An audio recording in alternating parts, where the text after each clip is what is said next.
Saudara, kita akan mulai dengan mohon pimpinan Tuhan lebih dahulu. Dan mungkin bagi Juliana, maybe somebody will translate you. Apa you can sit over there di belakang, maybe lebih comfortable di sana.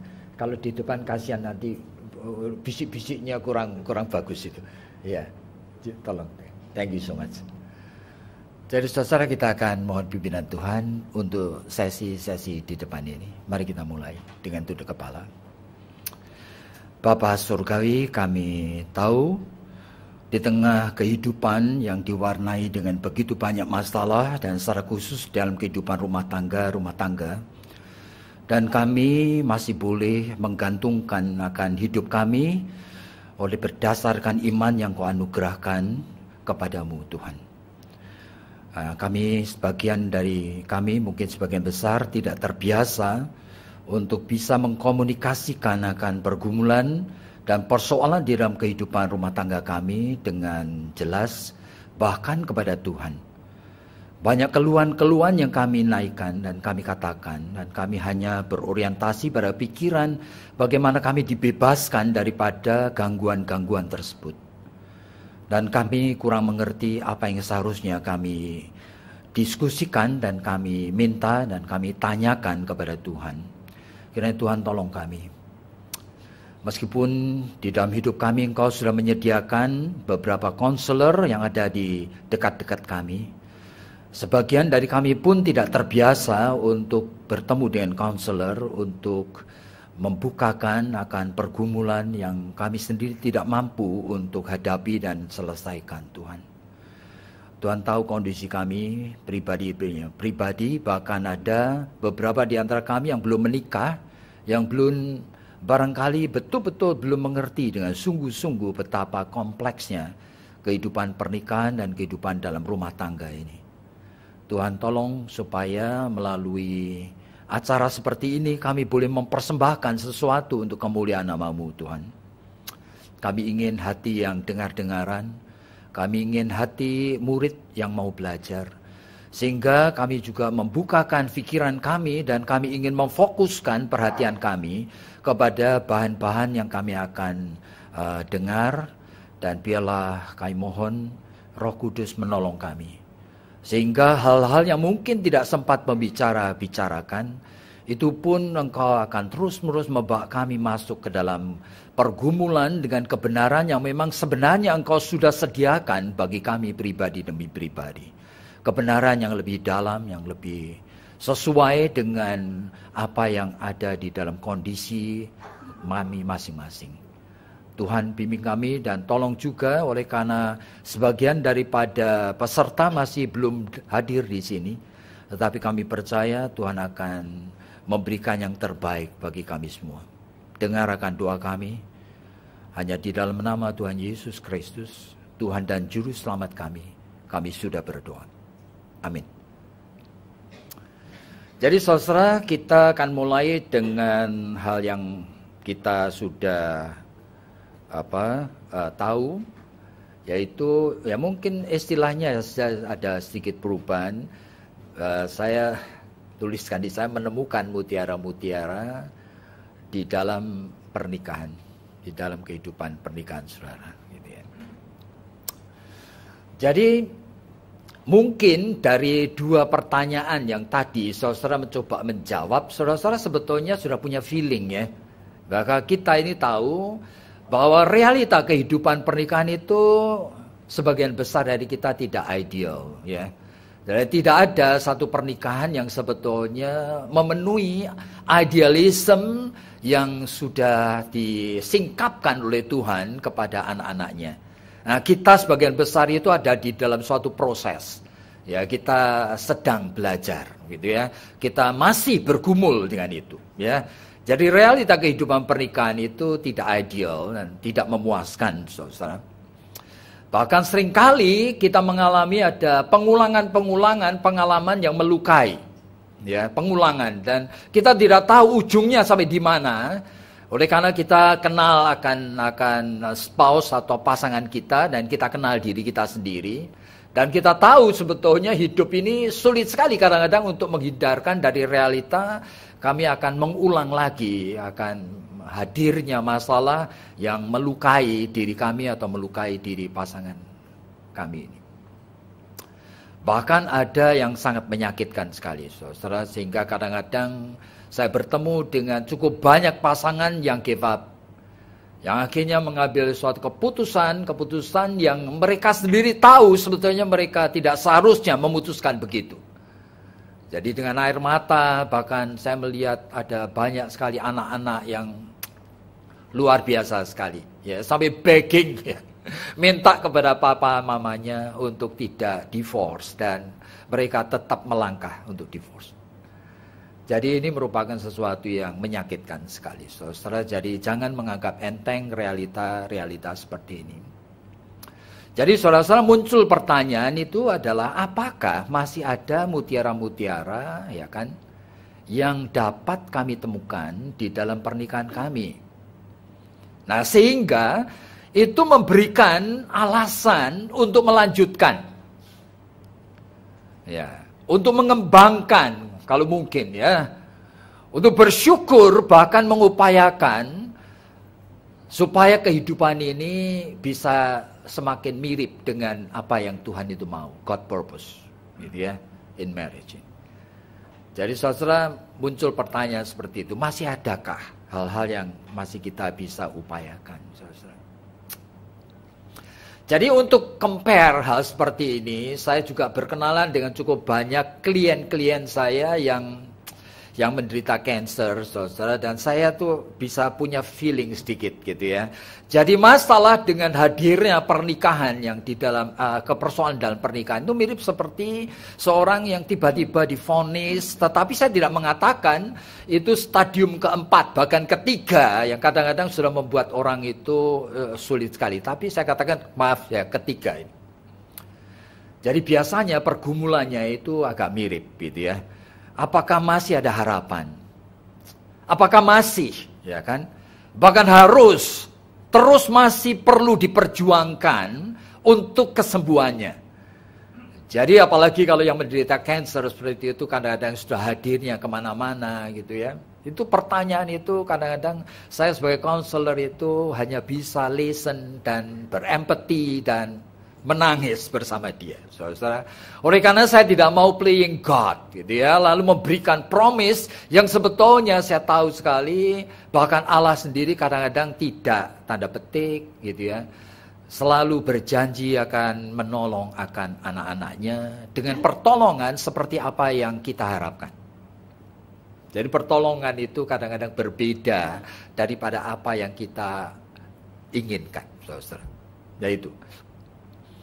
Jadi jawabannya, jadi mensikapi ini tergantung sekali dari siapa diri kita sendiri. Jadi apakah kita individu, maaf ini ya, yang sehat jiwanya? Apakah kita individu yang sehat kerohaniannya? Apakah kita itu sehat hati nuraninya? Apakah kita itu punya emotional intelligence yang baik, ya kan? Juga spiritual quotient yang baik. Di samping IQ, sekarang ada daya juang quotient, gitu ya. Jadi suatu striving power, gitu ya, yang sebetulnya cukup baik.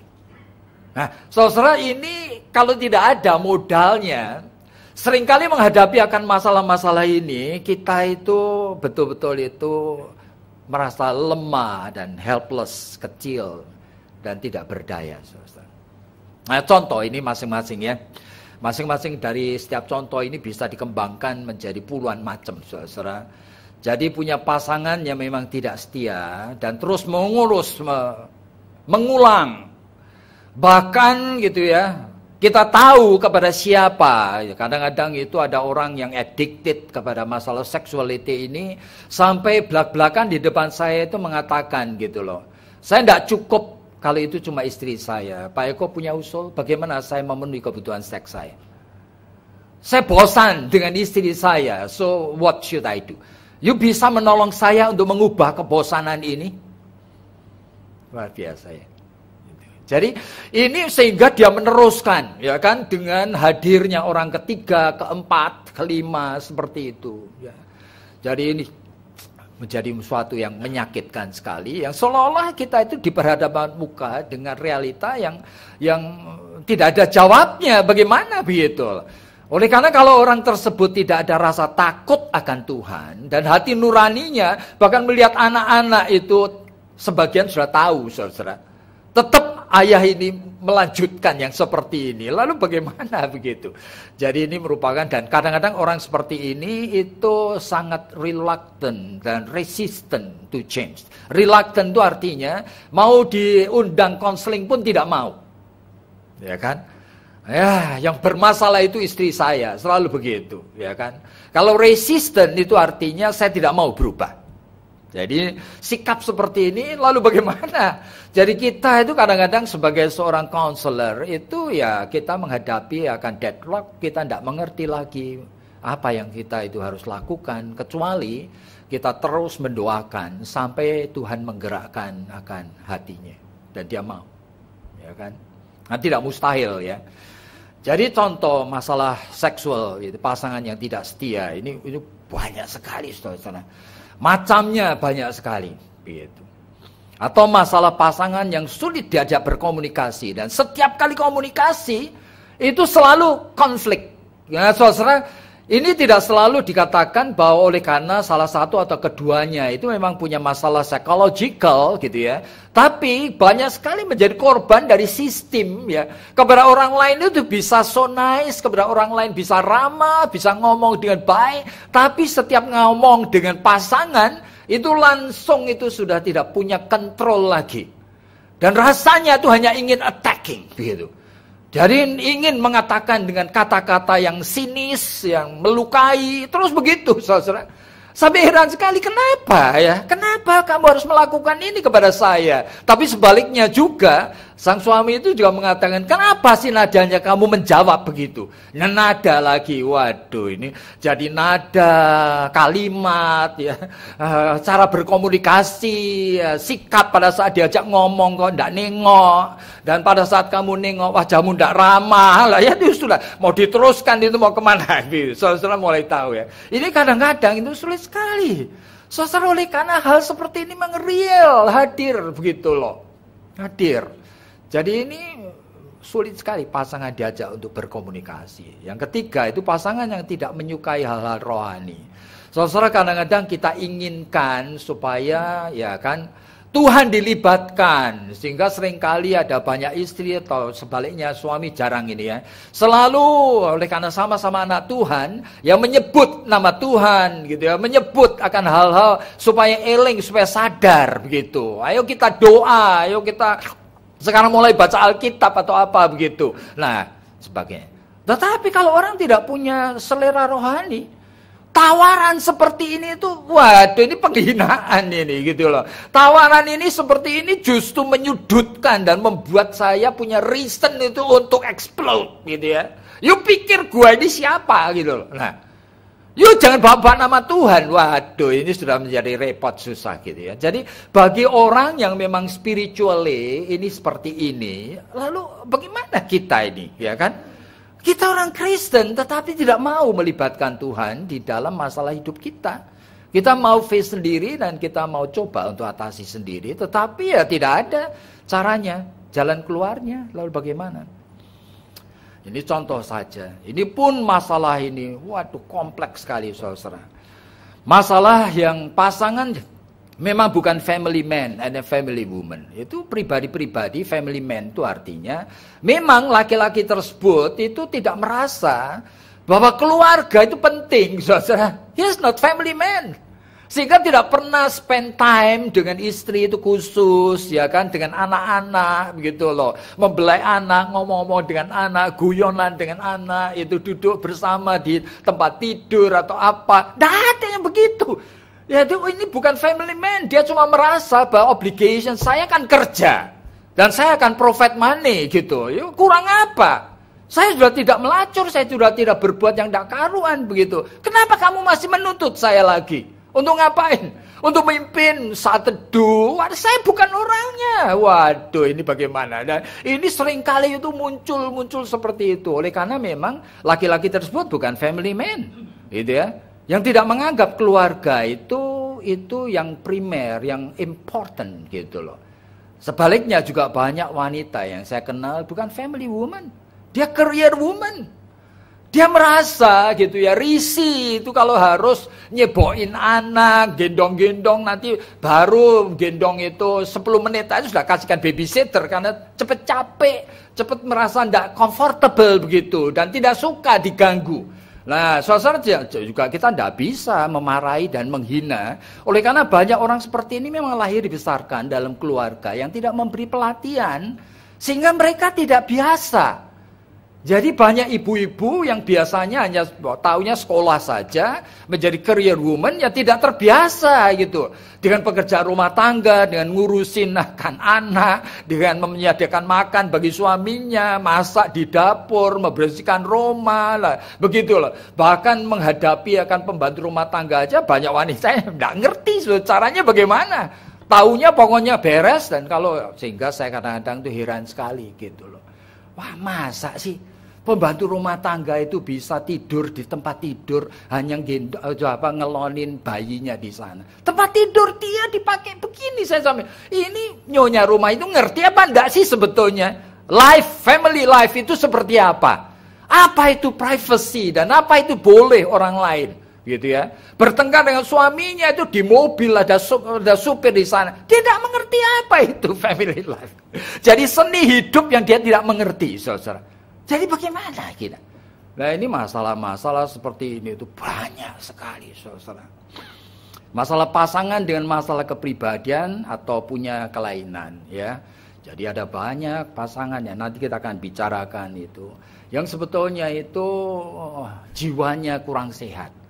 Ya, kurang sehat itu bisa macam-macam ya. Kalau kita lihat di SM itu Diagnostic Statistical Manual gitu ya. Itu ada ribuan macam jenis kelainan, saudara. Jadi orang-orang tersebut itu bukan orang gila, saudara. Ya, jadi semua kelainan itu yang termasuk perlu masuk rumah sakit jiwa itu kan hanya psikotik gitu ya. Jadi psikose, jenis schizophrenia apa itu. Tapi kalau yang lain kan bisa kerja dan bisa melakukan, tapi ada something yang membuat kita tahu bahwa suami atau istri saya ini ada yang tidak benar ini. Begitu. Nah ya ini loh. Jadi ini deviation seperti ini kadang-kadang disebut neurotik, kadang-kadang disebut personality disorder, ada puluhan macam, ada obsessive kompulsif, ada macam-macam gitu, ada yang dependent personality, ada yang paranoid, ada banyak sekali. Ada jenis non psikotik disorder juga banyak sekali. Jadi tapi kita itu aware. Nah ini begitu sudah berbicara mengenai kelainan, begitu psychologically itu ada something yang wrong. Sebetulnya membutuhkan bantuan profesional. Oleh karena apa? Mereka tidak sengaja begitu, saudara. Ini sudah hadir. Jadi bukan dalam bentuk insting. Ini itu kebanyakan yang begini-begini. Itu ada chemistry. Itu antara misalnya aja itu sel-sel otak yang namanya neuron. Antara satu dengan yang lain itu ada sebetulnya sinapsisnya. Jadi sambungannya. Nah di sana itu ada transmitternya. Nah itu kadang-kadang itu terlalu cepat, terlalu banyak, terlalu sedikit. Wah itulah. Plus di sana ada unsur-unsur kimiawi yang diproduksi bagian-bagian tertentu yang ternyata tidak membuat ini pikiran ini sehat, saudara. Jadi saudara harus memahami. Jadi orang-orang yang justru punya kelainan ini kasihan sekali. Oleh karena apa? Mereka tidak sengaja. Ini sudah muncul gitu ya. Di dalam bentuk tertentu, misalnya aja orang neurotik bisa, itu ada 3-4 macam. Kalau Karen Horney itu mengatakan ada yang memang moving toward people, selalu mau dekat orang, tetapi sebetulnya bukan untuk make him atau her happy. Dekat itu mau memanipulir, saudara. Jadi orang seperti ini kedekatannya itu membuat kita tertekan, saudara. Orang itu selalu mendekat, tapi kedekatannya membuat kita itu merasa sangat tidak comfortable. Nah ini loh, oleh karena kita tahu, nanti sebentar dia akan ngomong apa yang, wah tidak enak bener ini. Tapi tidak mau dia lepas-lepas dari kita, selalu nyari-nyari kita. Nah itu moving toward people. Tetapi ada yang moving against people. Itu siapa saja yang dekat sama dia, di-attack. Oleh karena apa? Orang ini memang gitu ya, dorongannya itu mau attacking orang. Waduh, ya lalu bagaimana kita ya? Orang tapi saudara ini tidak sengaja. Gitu. Jadi kita tuh perlu waspada, bahwa ini membutuhkan bantuan medication. Kadang-kadang begitu loh, pergi ke seorang psikiater. Jadi saudara tahu ya, pergi itu bukan ke neurolog, bukan cuma ke psikolog gitu ya, tetapi kepada psikiater. Nah hal begini. Jadi yang bisa ke psikiater itu orang sudah jadi dokter dulu, baru mengambil spesialisasi di dalam masalah kejiwaan. Dan dia itu akan menghandle masalah-masalah clinical problem di dalam kehidupan daripada klien-kliennya. Nah, sehingga perlu diberi obat. Jangan takut. Obat itu kadang-kadang harus diminum seumur hidup, saudara. Saya punya beberapa klien itu yang schizophren, yang saya katakan, please, I'm sorry to say, you harus minum ini sampai mati nanti. You jangan takut addiction apa. No, saya juga tiap hari minum obat untuk diabetes. Iya, oleh karena apa? Pankreas saya sudah tidak works. Jadi sampai kapan, Pak Yakob? Apa tidak takut kamu itu addicted dengan obat? Saya tidak takut. Oleh karena apa? Saya tidak bisa create sendiri insulin. Saya harus minum. Begitu loh. Jadi jangan dengar omongan orang yang mengatakan kamu itu minum nanti addicted. Siapa bilang? Memang ada kemungkinan addicted, tetapi addicted itu bagian daripada hal side effect yang kemungkinan nanti akan diatasi dengan cara yang lain lagi obatnya. Tetapi kalau kamu membutuhkan medication yang diberikan oleh seorang psikiater, take it. Ya, sudah menurut dia. Jadi jangan merasa image saya itu jelek. Waduh, saya dianggap orang gila ini. Saudara jangan begitu, saudara. Ini tuh real. Jadi membutuhkan itu oleh karena otakmu itu tidak bisa memproduksi akan cairan kimiawi yang dibutuhkan. Jadi perlu. Nah, saudara, jadi ini masalah-masalah seperti ini menimbulkan rasa capek sekali hidup ini. Lalu bagaimana begitu? Tapi yang berikutnya lagi, kita sendiri. Jadi bukan suami atau istri kita tadi, tapi kita sendiri. Kita jangan lupa, kita ini bukan manusia sempurna, saudara. Jadi kita juga punya problem. Ya, kita misalnya yang punya idealisme itu too high. Baik itu physically, gitu ya. Kadang-kadang kita itu pikir habis, kamu sejak punya anak yang kedua, rupamu sudah elek. Nah, aku bosen kan boleh. Lah, ini problem ini. Itu membuat sesuatu seolah-olah saya berhak. Ya kan? Hanya punya istri yang cantik seperti bintang film itu loh. Kalau sudah tidak seperti itu, aku berhak untuk meninggalkan dia.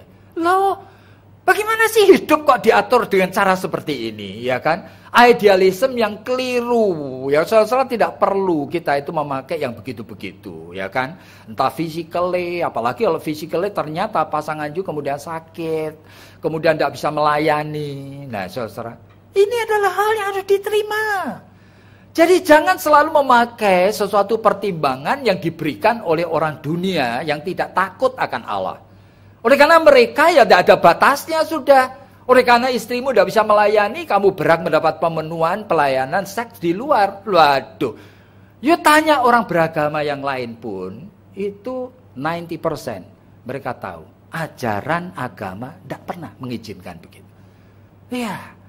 Jadi kita tuh harus belajar untuk menerima kalau itu, ya kan? Tetapi ya begini, terlalu ideal, gitu ya. Hingga terhadap misalnya aja sikap, kata, perbuatan, ya kan? Terlalu ideal kita. Seolah-olah kalau saya itu punya seorang suami, ya seharusnya dia menjadi breadwinner. Nah, breadwinner itu artinya apa? Saya tanya. Oh iya, penghasilannya itu minimal 50 juta sebulan. Loh, suamimu sudah berupaya dengan setengah mati. Dan dia itu penghasilannya itu sudah 12 juta sebulan. Yuk tanyalah.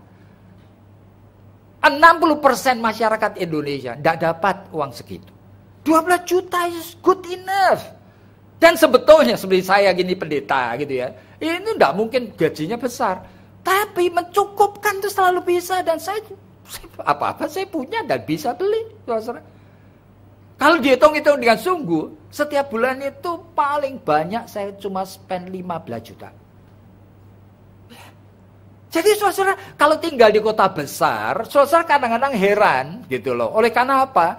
Oleh karena banyak kanan kiri kita ini gajinya, income-nya ratusan juta, kadang-kadang ada yang miliaran gitu. Lo saudara jangan compare begitu-begitu dong. Ya kan? Saudara coba melihat. Sebetulnya kebutuhan primer apa sih? Saudara kan tahu. Kebutuhan primer 10 juta aja keluarga dengan 2 anak cukup. Benar ini. Jadi primer. Ya jangan kamu lalu sekolahkan anak itu ke sekolah yang mahal-mahal. Dan begitu dong. Ya tahu ngukur diri. Tetapi jangan kita itu membuat idealisme yang tuhai. Wah, tidak make sense, saudara. Jadi kita hidup itu sebetulnya bukan diri kita sendiri. Yang ketujuh, kita yang sulit mengampuni. Terus terganggu, terus eling, terus mengingat, terus mengungkit-ungkit, terus menghidupkan kesalahan suami atau istri yang sudah 10 tahun yang lalu diingatkan lagi, gitu ya. Ya papamu kan pernah begini. Waduh, ini sudah. Padahal papanya sudah mati. Gitu. Tapi itu diungkit, saudara. Papamu dulu suka melacur. Papamu dulu utang tidak bayar. Papamu dulu. Waduh, ini bagaimana ini? Jadi kalau orang menghadapi akan pribadi yang suka ngungkit-ungkit menghidupkan begini. Sulit. Dia itu tidak ada atau kekurangan forgiving spirit. Lemah sekali di dalam memaafkan, melupakan, membuang. Hanya mau mengingat yang perlu-perlu saja. Ini tidak perlu, ini racun. Begitu kamu hidupkan, racun. Kenapa kamu minum racun itu? Tiap kali marah kamu mengungkit-ungkit, itu racun. Membuat hubunganmu sama suamimu atau istrimu makin lama makin gapnya tidak terjembatani lagi. Sudah. Nah ini that's it. Saudara yang ke-8, kita yang sumber kebahagiaannya itu eksternal. Jadi banyak di antara kita itu memang sudah terlatih, ya kan? Tidak bisa kreatif, ya kan? Sekarang saya tanya kepada saudara saja. Kalau orang itu dewasa, sebetulnya sumber kebahagiaannya itu internal. Itu artinya, saya itu bisa make my wife happy. Nah, saya tidak tergantung my wife itu lagi cembetut atau lagi uring-uringan. Saya bisa create happiness ini internal. Loh, karena saya punya sesuatu. Tapi kalau eksternal, kalau dia cembetut, saya punya alasan untuk jotosin dia. Oleh karena apa? Kamu tidak membuat saya happy. Loh, jadi happiness itu orang lain yang harus beri. Ini orang tidak sehat ini orang seperti ini tidak dewasa. Saudara. Yang dewasa, dia internally itu punya something yang bisa dibagikan. Di dalam keadaan apa saja, ya kan? Anak-anak tahu-tahu anaknya itu lagi rewel sekali oleh karena masuk angin itu kalau mencret, waduh, dan rumah tidak karu-karuan begitulah. Orang yang internally itu dia bisa menenangkan, dia tidak ikut hanyut dan dia tidak ikut menambah masalah. Dia itu bisa menghadirkan hal-hal yang bisa menjadi stabil, saudara. Bisa menghibur, ya kan? Bisa dengan cara apa memeluk anak itu. Lah ini orang-orang begini. Saudara, ini sebetulnya masalah di hidup kita itu dari masalah sangat serius, masalah yang sangat remeh. Ini itu tidak ada putusnya. Berkait-kaitan semua, saudara. Jadi kita perlu waspada pada saat kita mencoba mengenali ini, ya kan? Atau kita yang spiritually itu speaking itu poor, gitu ya. Yang dicari cuma pembebasan diri dari masalah, tetapi bukan pertanyaan seperti ini loh. Apa sih yang Tuhan mau? Bagaimana saya bisa menyenangkan hati Tuhan? Bagaimana keluarga ini supaya pleasing God? Nah, itu pertanyaan, seharusnya pertanyaan setiap anak Tuhan. Tapi ini kalau orang-orang yang tidak sebetulnya spiritual itu poor, tidak pernah muncul ini. Jadi yang tahu adalah bagaimana saya bisa bebas dari masalah yang mengganggu saya. Ya, terus counseling pun cuma itu aja. Ya. Jadi saya terganggu dengan masalah ini. Nah, bagaimana saya membebaskan diri? Tapi bukan ada keinginan Tuhan. Waduh, saya sudah melakukan banyak kesalahan. Saya ingin memulai supaya saya menyenangkan hati-Mu Tuhan. Saya ingin membangun rumah tangga sesuai dengan kehendak-Mu. Nah, kalau spiritually hidup, kita pertanyaan itu ada. Nah, saudara waspada ini. Yang ke-10, kita yang juga lemah di dalam basic responsibilities. Jadi banyak istri, banyak suami, itu masalah-masalah yang basic itu, dia tidak tahu, saudara.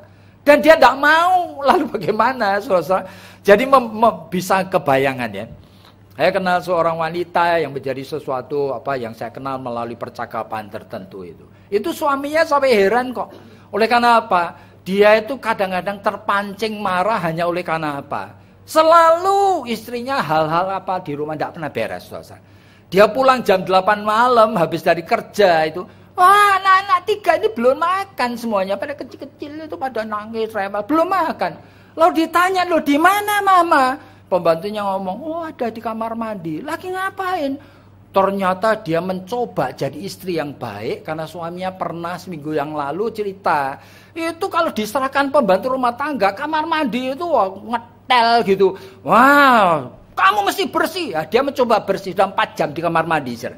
Lupa anak itu mesti dinanakkan nasi, ya kan, lupa saudara. Jadi orang-orang memang ya dia begini, lalu bagaimana saudara? Kasihan sekali toh. Tapi dia lemah dalam responsibility. Nah, setiap kali dikasih uang suaminya gitu ya, 100 juta pun antek terus sudah dia terus habis terus, tidak tahu bagaimana memanage. Nggak memikir nanti kalau musim hujan itu bagaimana gitu loh. Ya nanti anak itu tahun depan sekolah itu seharusnya kan orang yang bisa memanage itu mulai diam-diam gitu ya. Sudah mulai menyisihkannya dikasih suaminya itu sekian puluh persen. Ya begitu loh. Sehingga ya ada masalah dia sudah punya something. Jadi ini sebetulnya hal yang basic yang semua orang mestinya tahu. Dan saudara juga saya juga tahu. Tetapi life is not like that. Oleh karena sebagian dari kita itu ternyata bekalnya kurang. Ya kan? Nah, kenapa ini perlu kita bicarakan sekali lagi? Oleh karena sebetulnya hidup saudara dan saya dan kita ini kan bukan kumpulan dari orang non-Kristen. Jadi kalau kita adalah orang Kristen, kita tahu bahwa sebetulnya Alkitab itu yaitu buku yang paling trustworthy. Ya, firman Tuhan sendiri itu mengingatkan. Aneh sekali di mata Tuhan, tidak ada yang lebih penting itu daripada pernikahan dan keluarga. Kok masa sih Pak Yakub ngomong gitu? Iya. Oleh karena apa? Segala sesuatu, rencana kekal Tuhan, ya kan? Dan rencana Tuhan di dalam menciptakan langit bumi ini. Semuanya itu dikaitkan Tuhan kepada fungsi dari keluarga. Jadi keluarga lemah, semuanya ini terganggu, saudara.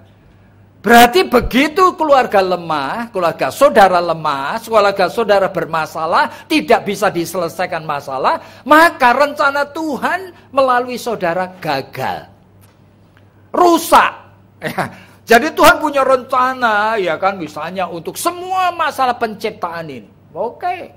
Nah, saudara, Tuhan titipkan anak kepada saudara. Saudara jangan pikir anak itu milik saudara.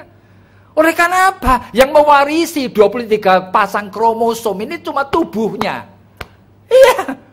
Tapi anak yang sesungguhnya itu bukan tubuhnya, saudara. Anak yang sesungguhnya itu rohnya. Nah, rohnya itu independent from both of you.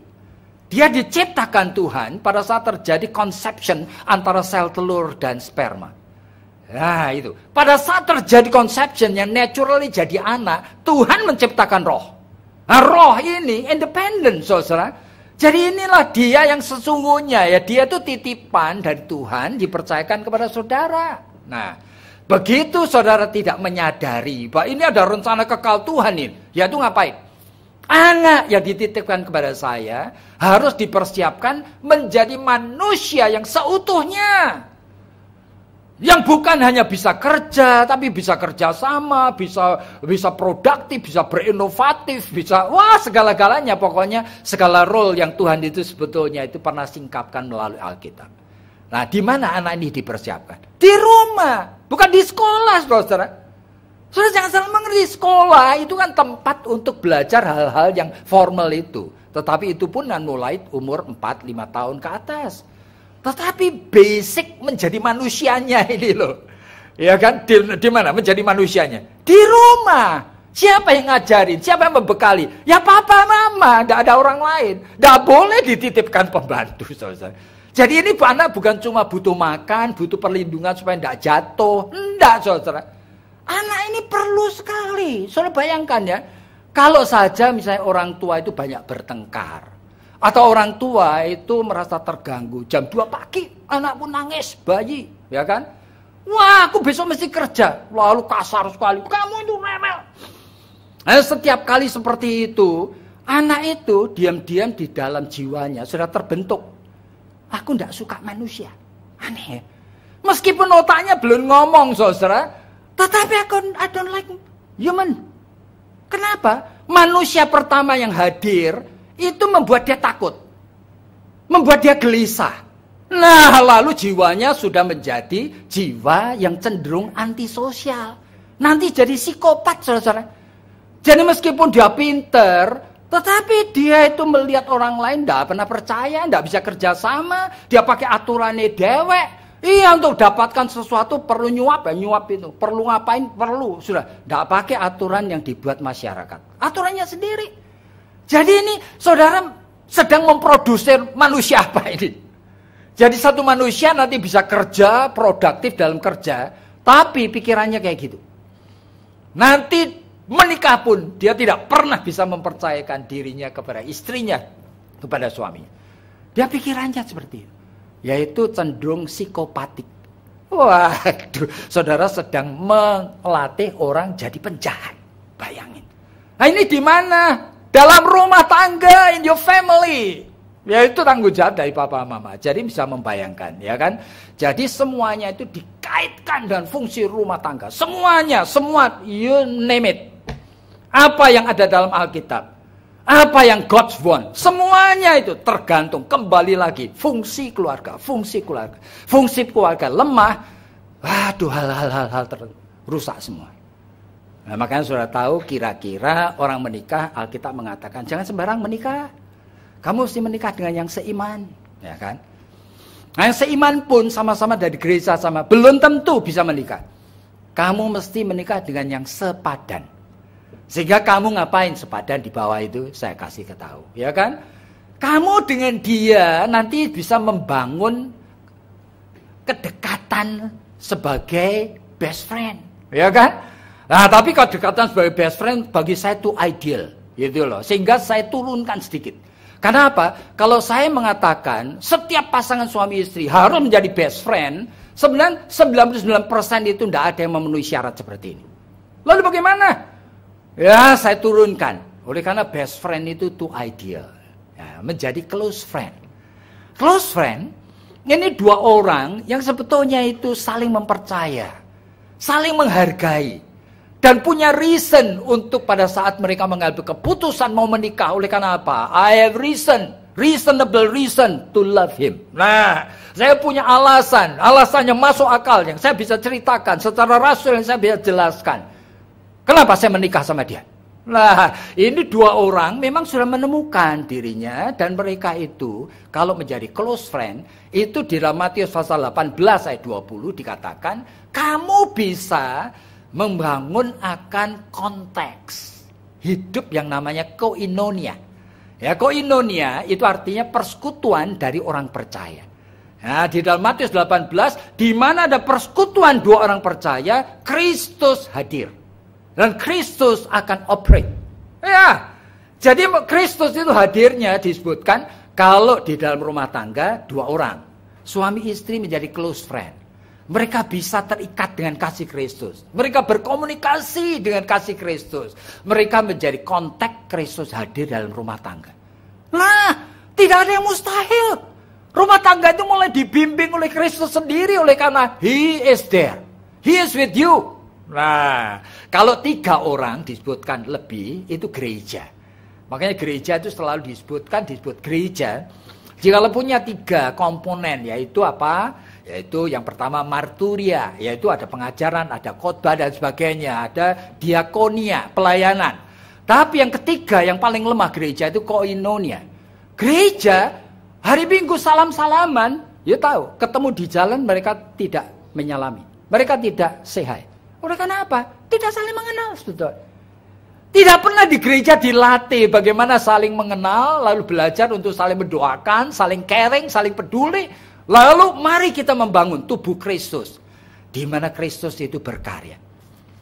Jadi saudara, jikalau gereja tidak punya koinonia, gereja juga tidak berfungsi. Makanya ribuan gereja di tengah dunia, dunia tidak merasa kehadirannya berguna. Gereja tidak punya guna di dalam kehadiran di dunia. Kenapa? Oleh karena koinonia, kehadiran Kristus tidak nyata.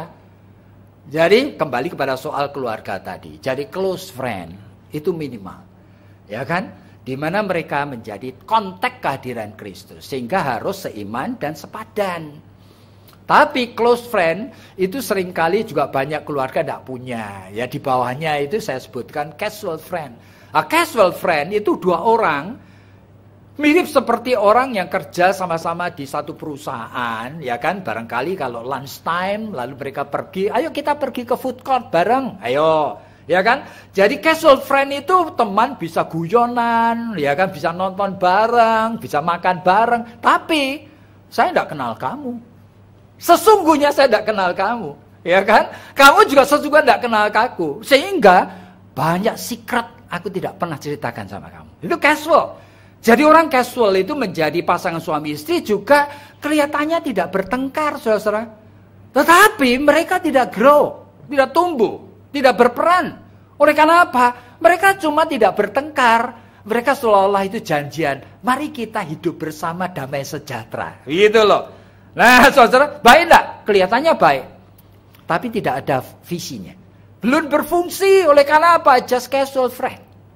Ya lebih rendah lagi hubungannya familiar person. Saya cuma tahu kamu, ya kamu itu suamiku, ya kan? Kamu bukan supirku. Nah, tapi ini tidak ada fungsinya. Lebih rendah lagi stranger.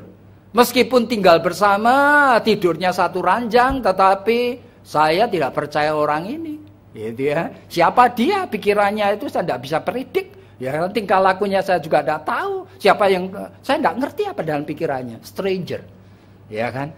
Yang paling parah enemy. Sehingga saudara merasa. Nah, jadi perlu untuk mencapai target Tuhan, saudara perlu menikah dengan yang seiman. Perlu menikah dengan yang sepadan. Lalu setelah itu baru saudara happy. Ya toh?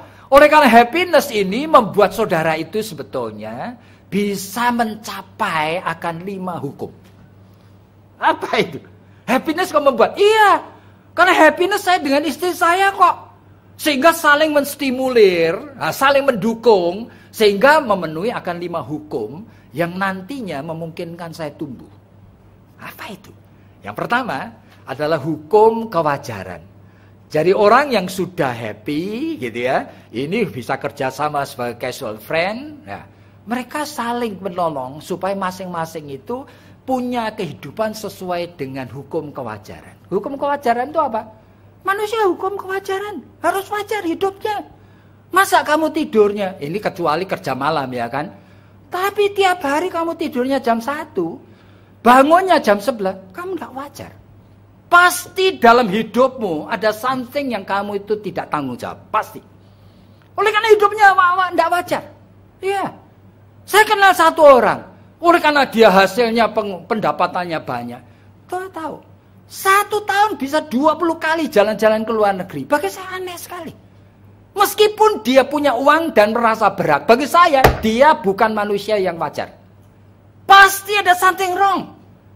Jadi pasti ada aspek tertentu dalam hidup yang pasti dikorbankan. Oleh karena apa? Dia cuma kia-kia aja, dolan-dolan aja. Hidup itu fun. Boleh enggak? Seolah-olah uangku kok enggak boleh. Saya mengatakan, ya mesti hidup wajar. Iya, wajar itu suatu standar kehidupan yang mayoritas manusia itu lakukan. Ya, termasuk ya orang pensiun. Boleh enggak? Tiap hari cuma jalan-jalan main tai chi. Enggak boleh. Kehidupan orang seperti itu kehidupan yang bojai, tidak berguna. Tidak boleh orang seperti itu. Meskipun kamu tidak kerja menghasilkan uang seperti dulu, tidak boleh pensiun itu lalu berhenti mikir, berhenti berjuang. Iya, berhenti berkarya dalam pikiran, dalam nasihat. Iya, tidak boleh ada orang pensiun. Meskipun dia itu menjadi seorang yang stroke, tetap dia selama masih hidup adalah hamba Tuhan. Ya, nanti cucunya datang, dia akan ngomong, ya kan? Dengan nasihat yang dia sudah persiapkan. Ya, bukan cuma asal nasihat. Cucu mau menikah, nasihatnya tak kasih angpau, ya kan, gomban. Waduh, saya mengatakan kamu itu perempuan tua yang tidak berguna. Orang kan tidak boleh hidup seperti itu. Jadi ini wajar, hidup wajar, ya kan? Ada orang sudah di PHK. Saya tanya, berapa lama kamu tidak kerja? Ya 7 tahun. Tidak kerja 7 tahun. Iya, oleh karena istriku itu punya rantangan. Dan sekarang laku sekali. Dan saya kan tiap hari kan yang nempelin label. Jadi kerjaanmu nempelin label tok. Hidupmu tidak wajar. Tidak boleh manusia kayak gini. Meskipun istrinya tidak keberatan. Oleh karena apa? Sekarang rantang itu 200 setiap kali. Wah, 200 keluarga. Tetap tidak wajar. Manusia laki-laki yang begini itu mengisi hidupnya dengan menghina karunia Tuhan. Tidak boleh. Setiap orang itu harus tetap memeras pikiran, tenaga, dan selalu meminta pimpinan Tuhan. Dan nanti lihat ya, pengalaman 80 tahun tiap hari dia minta Tuhan. Tuhan, hari ini nanti saya akan bertemu cucu saya. Saya ngomong apa? Bijaksana apa yang kau titipkan kepadaku? Yuk begitu tanya, luar biasa. Banyak orang semakin tua itu, semakin luar biasa. Dia mengatakan kebijaksanaan dari surga. Kenapa? Karena dia terus-menerus tergantung. Nah, ini hidup tuh begitu. Jadi hidup itu bukan lalu, waduh kalau saya sudah pensiun ya saya tiap hari cuma jalan-jalan, tidur-tidur, nonton TV. Waduh, lalu anak-anak itu sewakan atau satu set film Korea 200 episode. Ya sudah, sampai belean dia tiap hari nonton film Korea. Waduh, kamu membuat papamu ini jadi tidak wajar. Tidak boleh. Nah, saudara, you mengerti maksud saya. Hidup wajar itu apa sih artinya? Bukan seneng. Bukan happy yang kita create maunya gua. Enggak. Wajar sesuai dengan apa yang Tuhan itu mau. Ya kan? Tapi dan juga dia harus hidup sesuai dengan hukum hati nurani. Ya, itu artinya liang sim. Ya, manusia itu harus punya hati nurani yang hidup. Ya, di ceramah yang lain itu saya cerita mengenai satu orang yang saya kenal, saudara. Dia itu tiap hari dia kerjanya di pusat kota sana, di daerah Tamrin sana, saudara. Suatu bank besar. Setiap kau pulang dia barengan nunut sama temannya ini. Nah, kebetulan Jakarta macet-cet itu, saudara. Hujan deras sekali, wah macet. Tiba-tiba temannya itu, tiba-tiba buka jendela. Lalu ngomong sama tukang bakpo. 10 bakpo, tutup lagi. Ini teman saya kaget, beli bakpo 10 untuk apa? Dia, wah aku dari tadi lihat ini jam 9 lebih bakpo ini misi kasihan dia. Wah, jadi aku beli 10 nanti bagi-bagi satpam. Waduh ini jamik dia. Jadi dia orang hati nuraninya hidup, saudara. You lihat akan pegawaimu. You lihat apa? Saya bukan muji-muji Bu Esther istri saya. Itu kalau lebaran, Bu Esther itu pembantu saya yang tua itu. Itu punya anak ada 6 atau apa, menantu, cucu-cucu sampai 30 lebih. Bu Esther itu tiap hari ngajak suruh saya naruh dia di mall, beli meskipun yang dicari pakaian-pakaian yang sale, ya kan. Tapi ukurannya semuanya dicateti, dibungkusi rapi, saudara. Untuk hadiah, untuk ini. Dia selalu mengatakan, setahun sekali. Kasihan di desa, nanti kalau mbok ini pulang, tidak bawa apa-apa. Bayangin, saudara. Sebelum pergi, beli ayam itu 5, beli telur itu 50. Ngapain? Dimasain. Jadi pulang itu bawa macam-macam itu. Boy. Kenapa? Dia gajinya cuma segitu gitu loh. kalau pulang, nanti kan dia membawa sukacita untuk saudara-saudara. Nah, saudara punya hati nurani enggak? Saya dulu punya tetangga itu paling ujung sana itu. Datang, itu rumahnya adiknya Pak James itu. Itu kan kosong, dulu disewain. Itu datang itu orang Muslim dari Malaysia, saudara. Anaknya jilbaban semua. Enggak punya teman, jalan. Waduh, Bu Esther begitu tahu, bikin masakan yang enggak ada babinya, ya kan? Langsung dia sendiri antar ke sana. Yo tahu besoknya dia datang tuh bawa makanan sak tampah buahnya. Tangan saya, tangan diciumin sama anak-anaknya semua. Oleh karena apa? Tidak ada yang nyambut kami di sini. Kecuali ibu sama bapak. Padahal saya tidak melu ke sana, saudara. Saudara coba rasakan. Gitu loh. Hati nurani ini very important. Do it. Lakukan sesuai dengan dorongan hati nurani. Nah, itu keluarga kan mesti begitu. Kenapa sih Tuhan itu menginginkan pernikahan? Supaya, ya itu, dalam happiness, kita itu menumbuhkan, ya kan? Hukum kewajaran, hukum hati nurani, hukum kedewasaan, hukum kesehatan, tidak mau terangkan terus ini. Supaya saudara tumbuh. Nah, begitu tumbuh, saudara mulai siap sekarang. Tuhan mau pakai aku, keluargaku? Ya, saya sudah ready sekarang. Nah, kemana Tuhan akan bawa? Kita nurut dan kita sudah punya bekalnya. Nah, sehingga tujuan pernikahan jadi tercapai. Tapi kalau enggak, di sini enggak ada, enggak tercapai. Jadi kita perlu waspada. Jadi dysfunctional marriage itu kalau kita hadapi, so what should we do? Kita mau lakukan apa? Jadi menemukan mutiara-mutiara yang dapat memberikan pengharapan. Ya, saudara, begitu saudara dysfunctional, kita belajar menemukan mutiara. Tapi bagaimana? Seperti tadi, kenali diri. Apakah kita hidupnya sudah mulai sesuai dengan lemah hukum, ya kan? Lalu yang kedua, kenali kondisi hubungan dengan Allah. Dan yang ketiga, itu masalah saya akan terangkan sekarang di sini. Ya, lihat di sini. Jadi kalau saudara mau kenal kondisi saudara dengan Tuhan, nah saudara mestinya tahu. Nah, saya cuma mengambil salah satu dari teori seorang yang bernama James Fowler. Dia orang dari Emory University yang Lutheran yang ada di Amerika itu. Nah, dia heran sekali ya.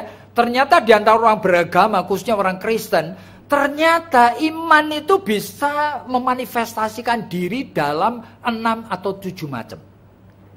Memang manusia tidak bisa mengukur konten. Isi iman tidak bisa diukur. Isi iman tidak bisa diukur. Tetapi struktur jiwa manusia yang menjadi wadahnya iman bisa diukur. Nah, saudara mulai ngecek sekarang, ya kan?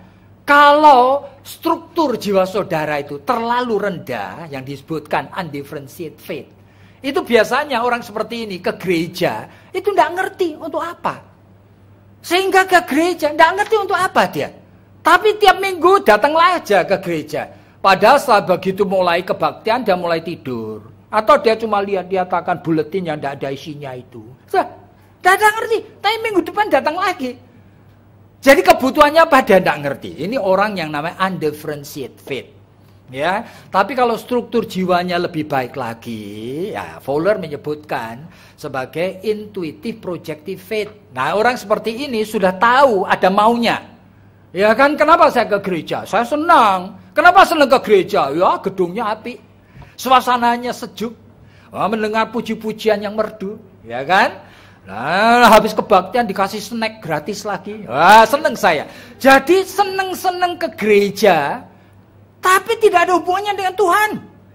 Jadi bukan senang firman-Nya, bukan senang akan pemberitaan dari Alkitab. Enggak. Senang-senang gitu ya. Senang oleh karena pacarku di situ. Senang oleh karena papaku, mamaku di situ. Sehingga habis kebaktian kita cari makan siang enak. Nah, senangnya itu bukan tidak ada hubungannya dengan Tuhan. Tapi ke gereja dia. Ini namanya orang intuitive projective faith. Nah, so hati-hati ini. Tapi kalau struktur jiwanya sudah lebih baik lagi, Fowler mengatakan mythical literal faith. Itu artinya orang ini sudah ada maunya sama Tuhan. Tapi maunya bergeraknya sentripetal. Artinya apa? Ke dalam terus. Yaitu ngapain? Kenapa sih kamu ke gereja? Ya supaya percaya Tuhan. Kenapa percaya Tuhan? Ya kalau aku sakit, aku doa sama siapa?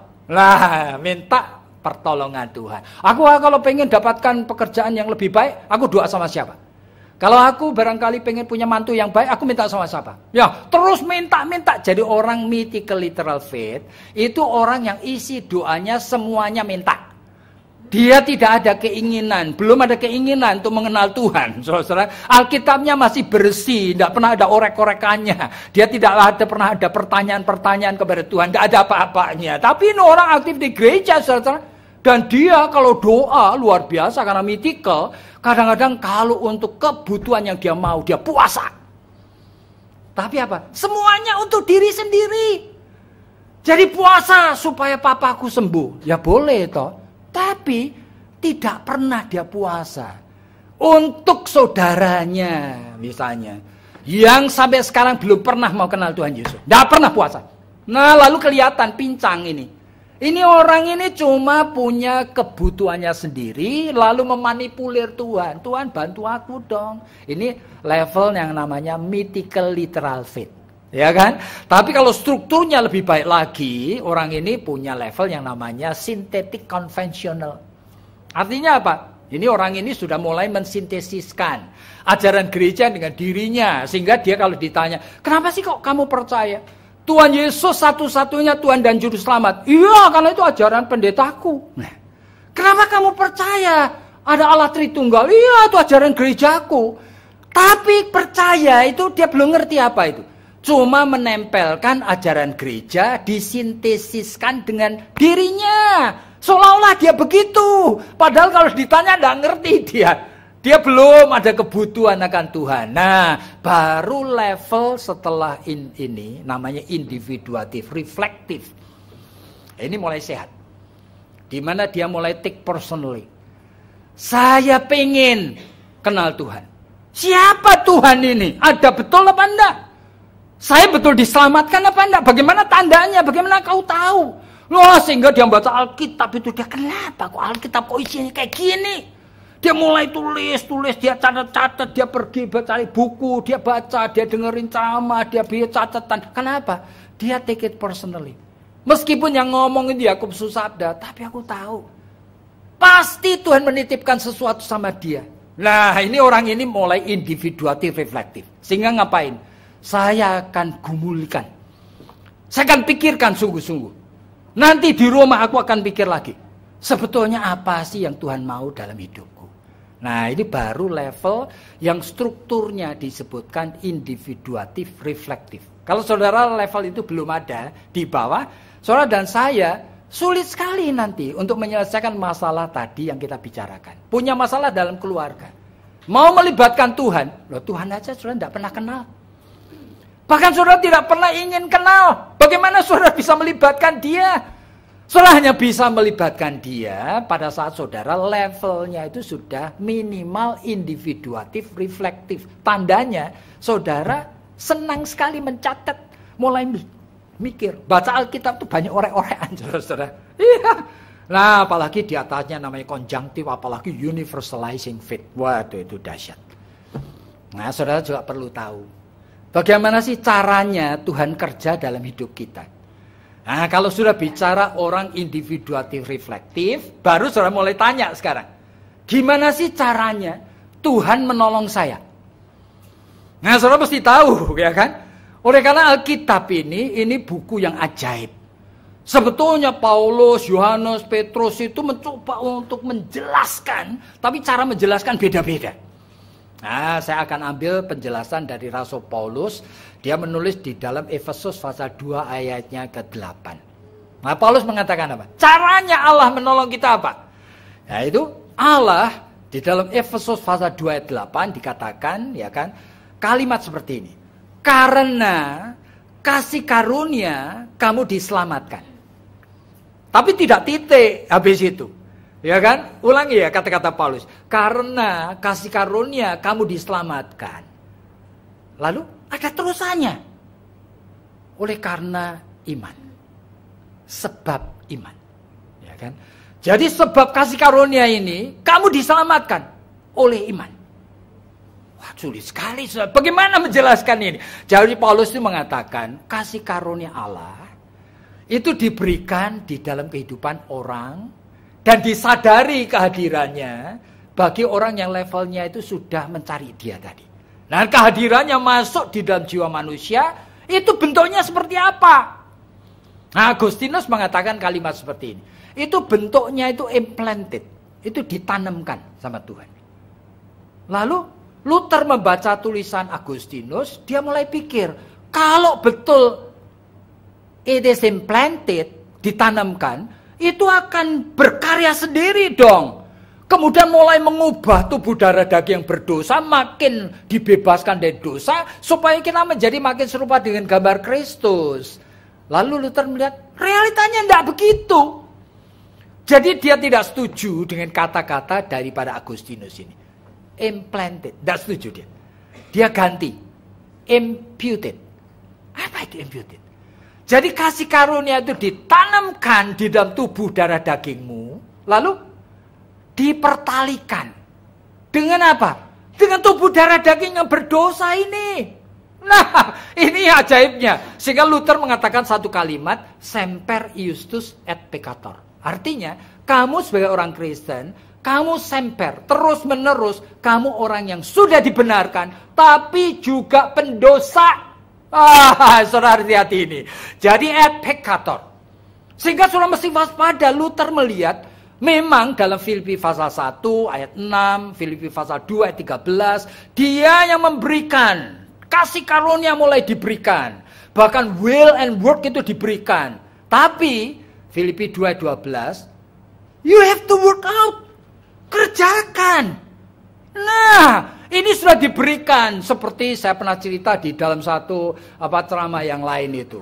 Ada seorang anak pada lulus SMA, dia tuh kemudian merengek-rengek minta kepada mamanya supaya dibelikan motor, oke? Lalu mamanya mengatakan, kamu gimana sih? Ya teman-temanku pernah naik motor. Akhirnya mamanya kasihan beri. Tapi dengan kata, cuma kamu eling ya, kamu tidak boleh ngebut. Ya, memang minggu-minggu pertama dia mau naik motor masih bagus sekali. Tapi dasar anak muda, suatu hari dia ngebut sama teman-temannya, tabrak aja. Dua kakinya patah. Akhirnya dia dibawa rumah sakit, ya kan, bukan cuma digip, disambung, dioperasi, dikasih pen gitu. Lalu disuruh tidur, tidak goyang-goyang, ya kan? Ya, seminggu, 2 minggu, 3 minggu sudah boleh turun gitu ya, tidurannya begini, tapi tidak goyang-goyang. Karena apa? Ini supaya nyambungnya bagus dan cepat.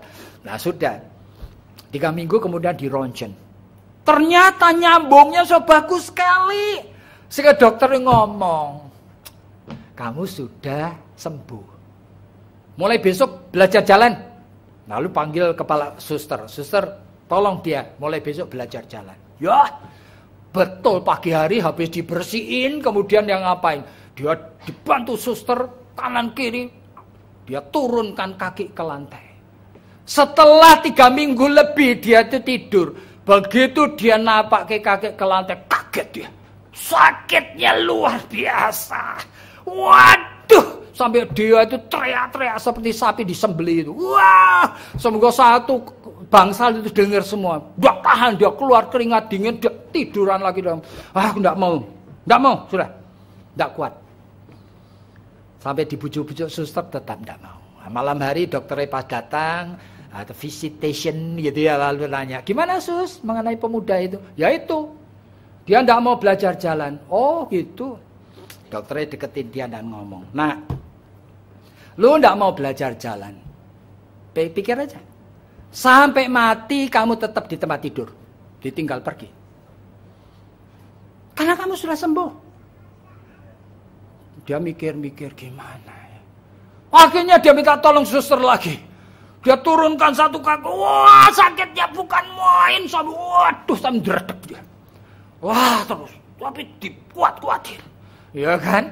Ya sejam latihan lagi, sejam lagi latihan lagi. Hari keempat aja dia sudah apa? Sudah bisa pegangan sendiri, masih goyang-goyang pegangan. Hari ketujuh dia sudah pakai krek. Sekarang sudah kemana-mana. Nah, Paulus tuh mau ngomong apa? Kamu tuh orang berdosa. Tuhan sudah memberi kasih karunia keselamatan. Work out.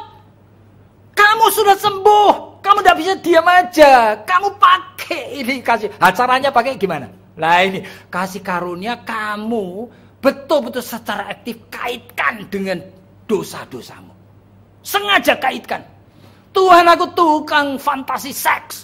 Wah, aku tidak mau. Kasih karunia Allah kaitkan. Terus minta kepada Tuhan.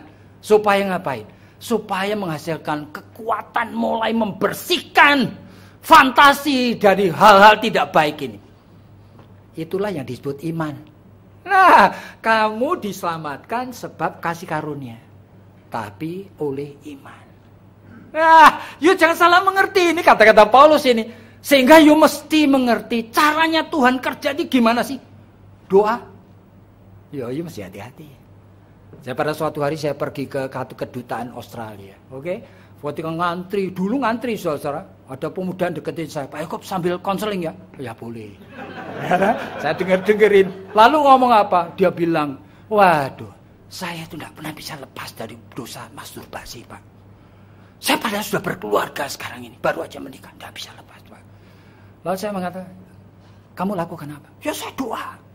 Doamu dibandingkan tahun yang lalu, saya bilang bisik-bisik, sama enggak? Dia bingung. Ya sama loh. You ngomong-ngomong sama Tuhan. You mesti berani untuk mulai bergumul dengan Dia. Dia akan menuntun kamu masuk di dalam aspek-aspek yang sebelumnya kamu tidak ngerti. Ya, dan saya mau tahu, you serius enggak mengatasi ini? Serius, Pak. Saya sudah doa lama sekali. Saya tanya, you pernah puasa enggak? Dia diam lagi. Enggak pernah. Ya ini, you enggak serius. Lah, saudara, mengkaitkan kasih karunia itu dengan natur dosa. Itu membutuhkan keseriusan. Dan Tuhan akan menolong.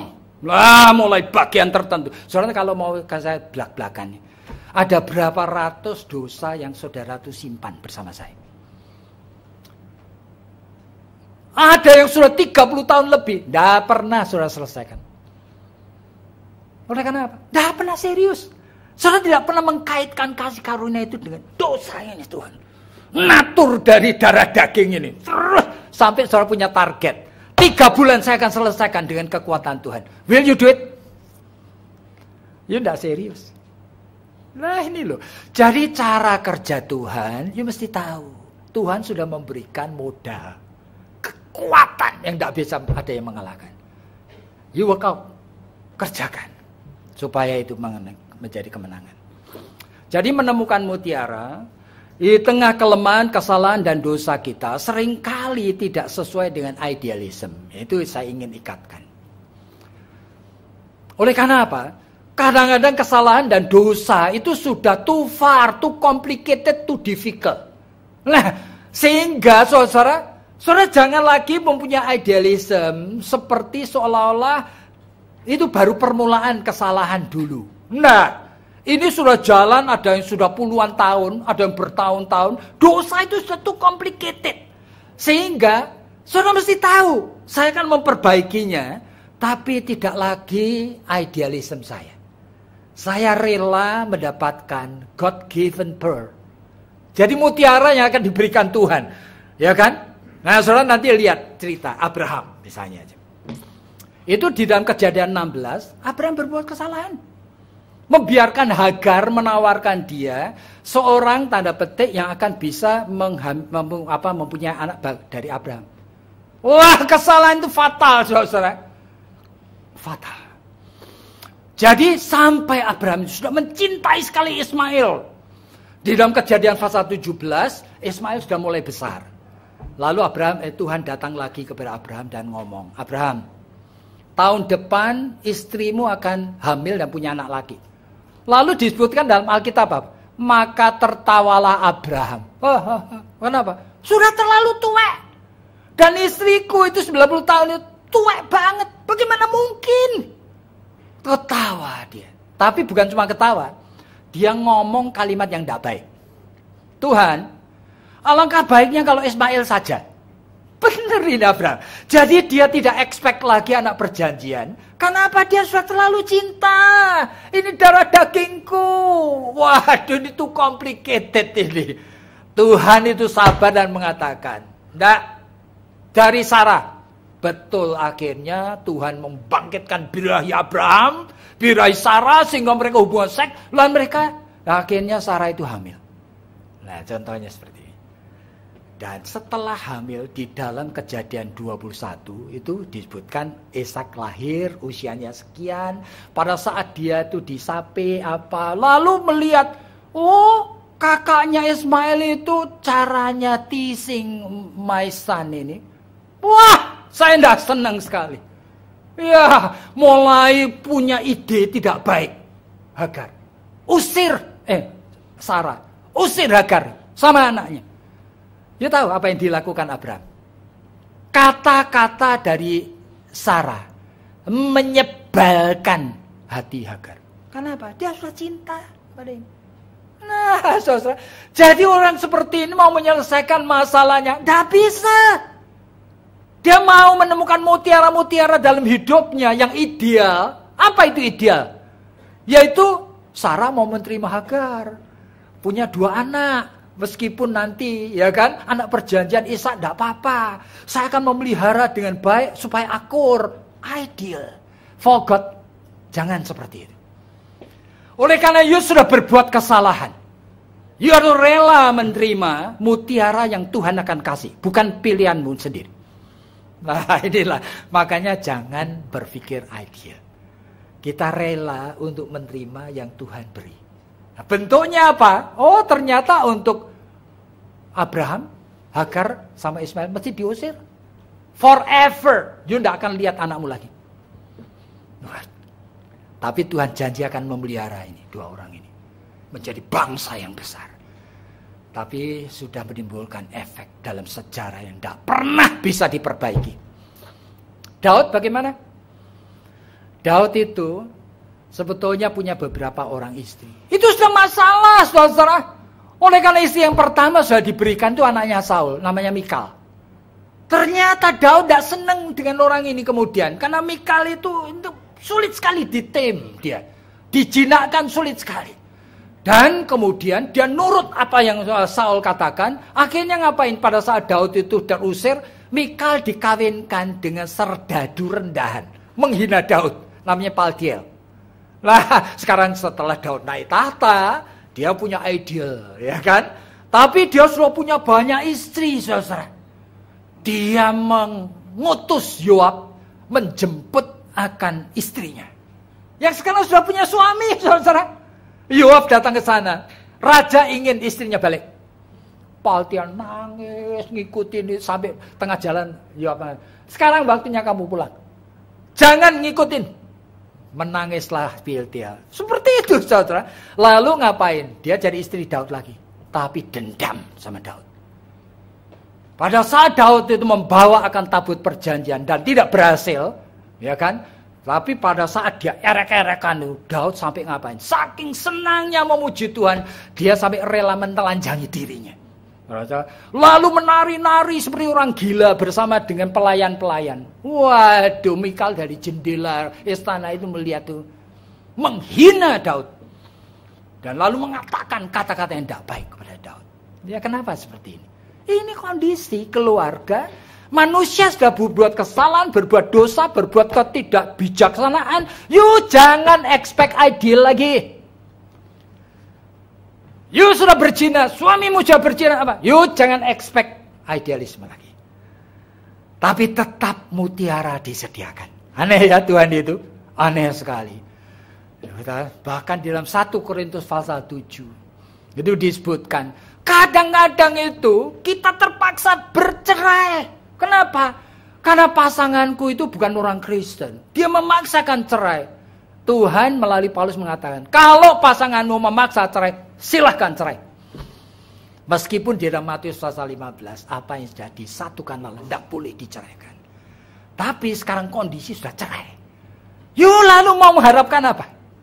Ideal lagi. Aku mau menemukan mutiara itu artinya adalah suamiku tobat balik. Ya kan? Tinggalkan istri muda, padahal istri muda sudah punya 3 anak. Tinggalkan. Gitu. Impossible. You harus rela menerima mutiara yang Tuhan sediakan. Lain. Yaitu kamu hidup sendiri. kamu barangkali kesepian. Tetapi imanmu tumbuh. Dan kamu tidak akan mengulang kebodohan dan kesalahan yang dulu lagi. That's God-given pearl. Jadi saudara, menggapai mutiara itu tidak sama dengan sesuai dengan ide saya. Ya kan? Keinginan saya. Yang terbaik menurut saya. No. Kamu dan saya sudah melakukan banyak damage. Nah, you harus berani menerima. Mutiara ini kadang-kadang itu tidak seperti apa yang kita harapkan. Jadi our God is always the merciful God. Di tengah segala kelemahan kita, Allah itu tetap Allah yang penuh anugerah.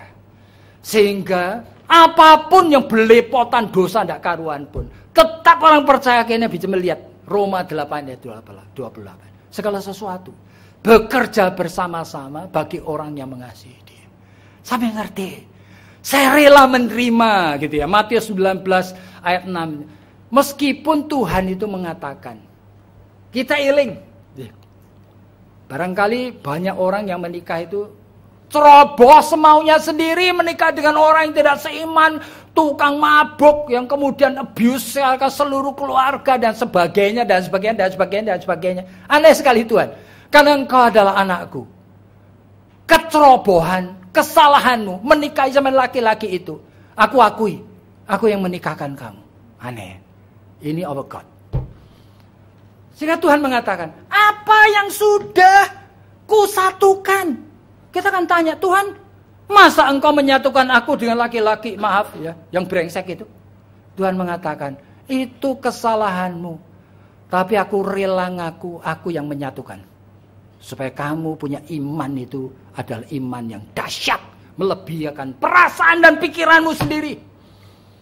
Ini adalah keselamatan dalam Tuhan seperti ini, saudara. Tuhan rela ngaku.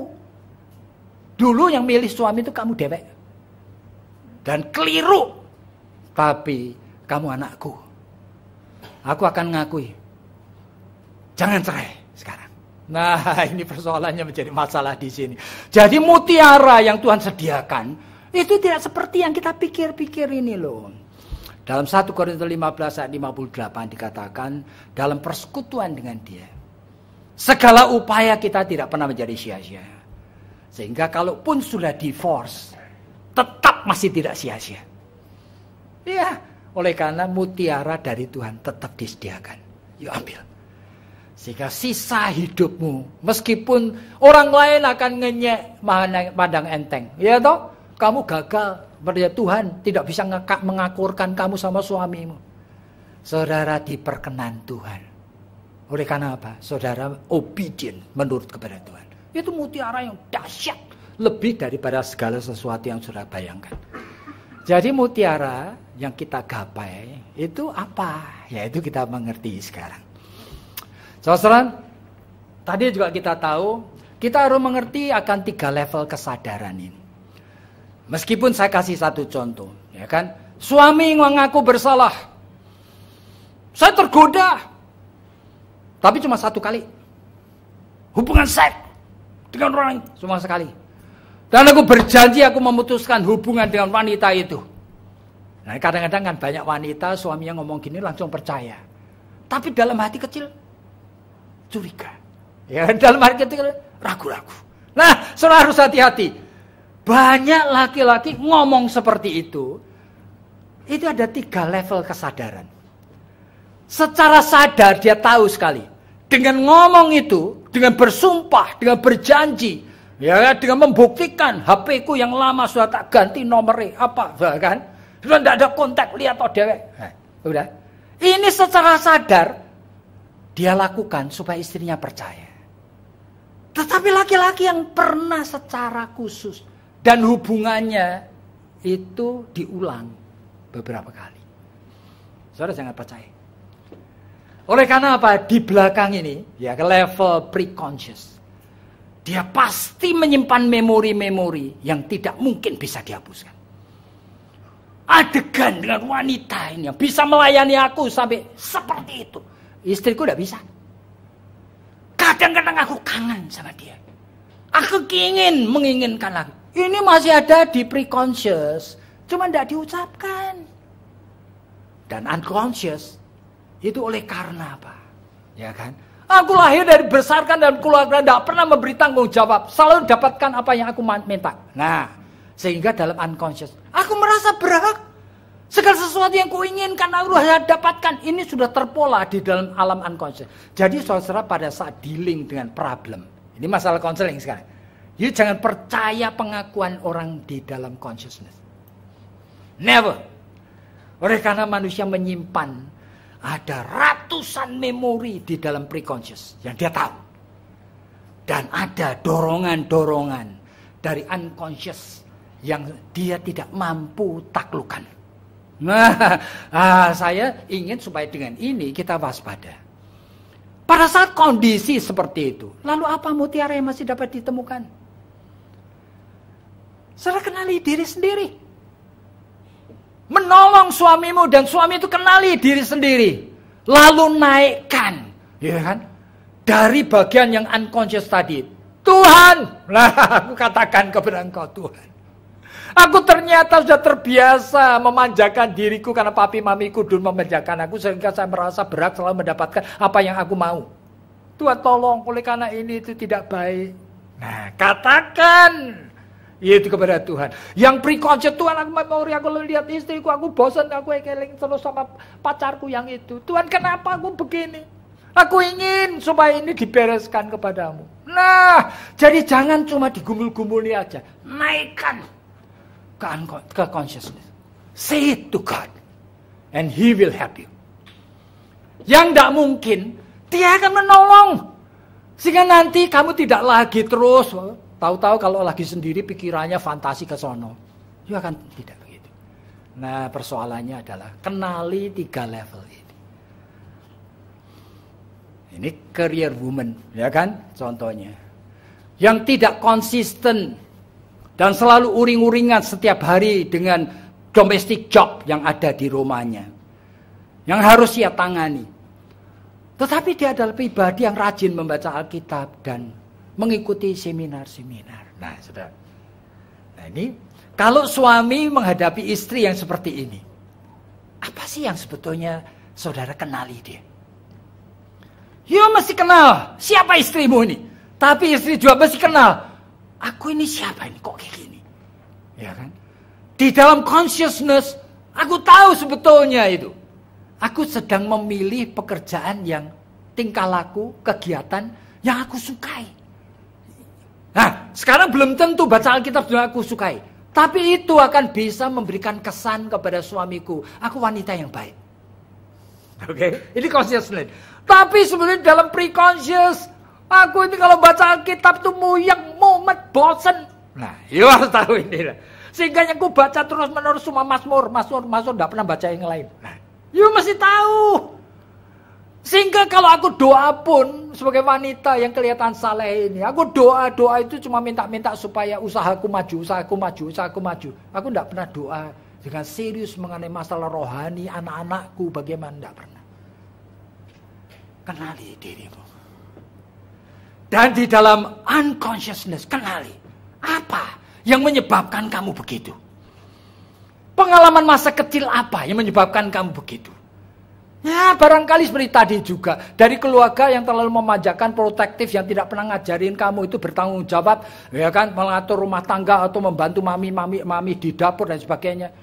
Sehingga aku tuh tidak suka pekerjaan rumah. Nah, tidak suka anak. Suruh gendong anak, tidak suka. Katakan kepada Tuhan. Dan unconscious, Tuhan aku kenapa seperti ini? Dan aku tahu ini tidak sesuai dengan ajaran Alkitab. Tapi ini sudah hadir dalam jiwaku. Tuhan tolong. Nah, naikkan unconscious ini ke consciousness. Naikkan pre-conscious ini. Tersimpan dalam pikiranmu yang ele-ele itu. Naikkan, katakan kepada Tuhan. Tuhan akan menolong kamu. Jadi mutiara yang Tuhan sediakan itu ajaib sekali. Di tengah realita belepotan kita akan bermacam-macam kesalahan dan dosa. Tetap Tuhan itu memberikan jalan keluar. Supaya kamu dan saya bisa tetap menggapai mutiara yang Tuhan sediakan.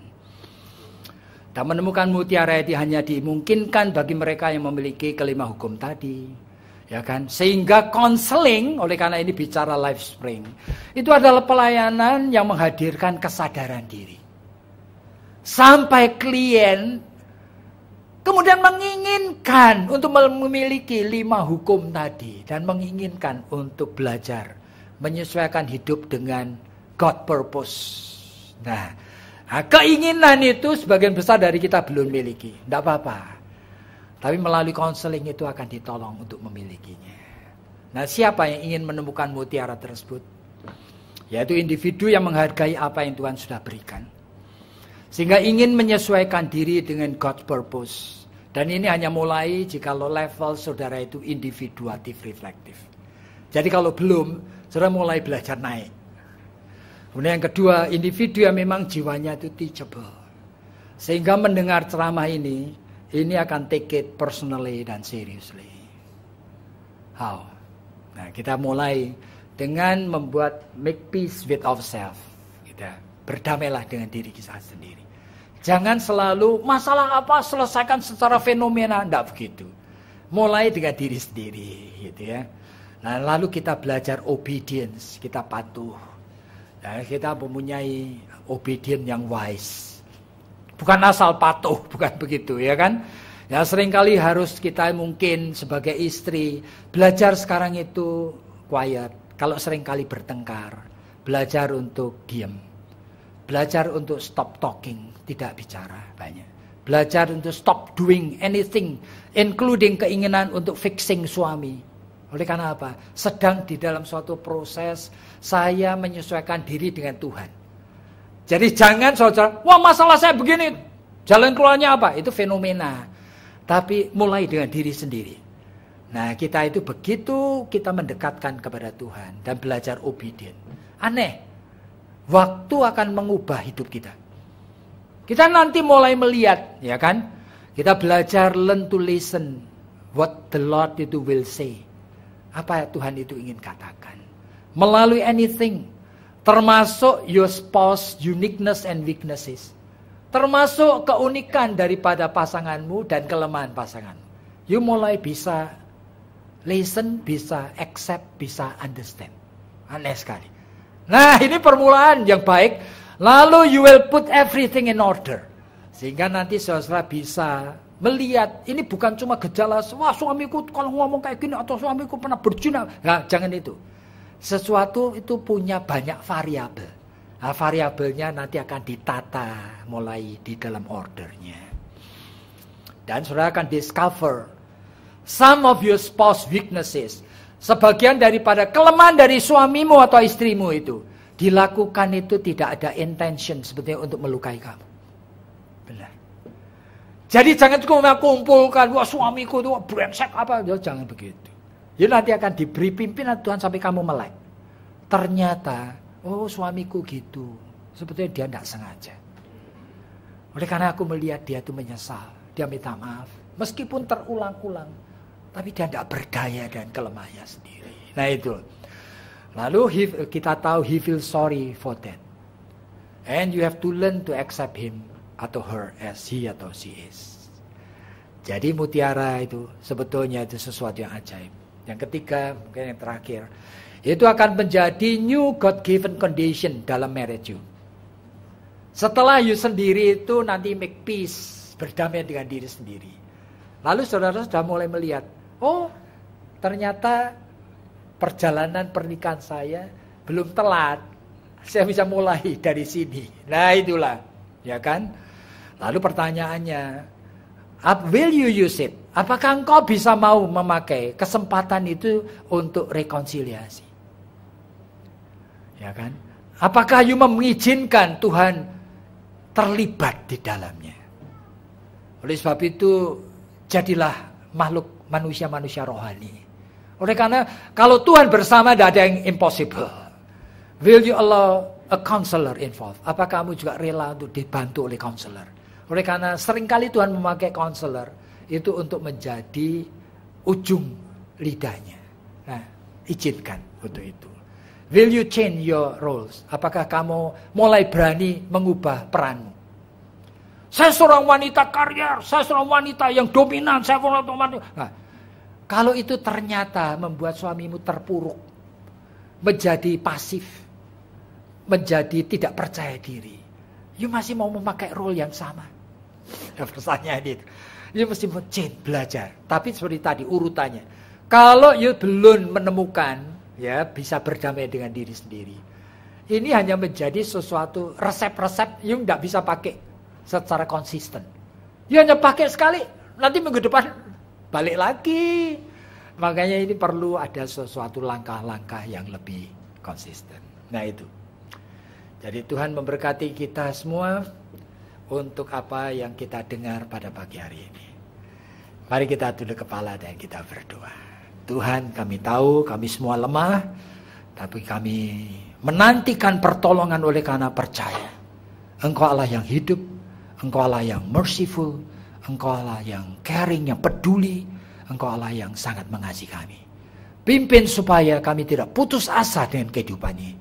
Tetapi kami bijaksana untuk mensikapinya. Sehingga kami tidak mengulang lagi kesalahan, kecerobohan kami. Dengar doa kami Tuhan. Tolong kami. Dalam nama Tuhan Yesus kami sudah berdoa. Amin. Terima kasih Pak Yakub. Bapak Saudara, kami berikan kesempatan buat 2 pertanyaan. Ya, yang ingin bertanya silakan. Waktu yang terbatas, hanya 2 pertanyaan kami buka. Barangkali ada Bapak Ibu yang ingin mengajukan pertanyaan? Kalau ada. Ya. Oke. In case juga bisa nanti di email, Pak Michael. Kalau kepikiran pulang, bisa Bapak email ke email Livespring. Oke, ada yang ingin bertanya perihal sesi pertama? 1, 2 pertanyaan.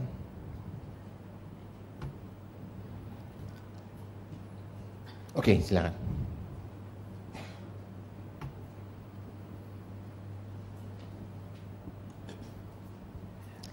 Selamat siang Pak Yakub. Selamat siang. Ya.